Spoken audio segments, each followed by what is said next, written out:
እንግዲህ ቤተሰቡ እንዳለ ተሰብስቦ ትንሱዬ እየሰራች የነበረው እንግዲህ ከዚህ በፊት ብዙ ጊዜ ቲክቶኳን ስራ ለሰራበት ነው፣ እባካችሁ ፎሎ አድርጉኝ አበረታቱኝ ስትል ነበረና ባለችው መሰረት እንግዲህ ፊልም ነው የሰራችው። እኔ እንደውም ሌላ ቲኬት ምናምን መስሎ ነበረና እንግዲህ ፊልሟን ሰርታ በቅርብ ጠብቁ፣ በጣም ደስ የሚልና በጣም ቁም ነገር ያለው ድራማ ነውና በማለት የአብርሽ ሩትዬ ኤፋ ማን ነበረ ማርክ አቤል ሁላቸውም ተገኝተውበት እንግዲህ ፊልሟን በጣም ቆንጆ እንደሆነና የሚለቀቅበት ቀን በጉጉት እየጠበቁ እንደሆነ ሲናገሩ ነበርና ድምቀቷም ሩትዬ ልዕልቷ እንግዲህ ያን ቀን የትሱዬ እንትን የፎቶ እንትን የነበረበት ቀን ማለት ነውና ያን ቀን ነው ቪዲዮ እንግዲህ የተሰራው ይመስለኛል። ልብሳቸው ሁሉም ነገር አንድ ስለሆነ ብዬ ነው እንደዛ ያልኩት።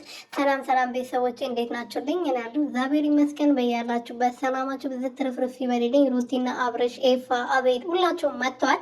የት ነው የመጡት ለምትሉት ደግሞ አላዛር ዋናው ቻናሉ ሳይሆን ያኛው ትልቁ ማለት ነው።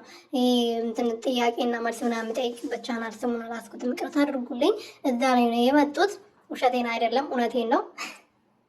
እና ቪዲዮ በጣም ደስ የሚል ነው። ድራማው እንግዲህ በቅርብ ይለቀቃል። በጣም ቁም ነገር እንዳለው ተስፋ እናደርጋለን።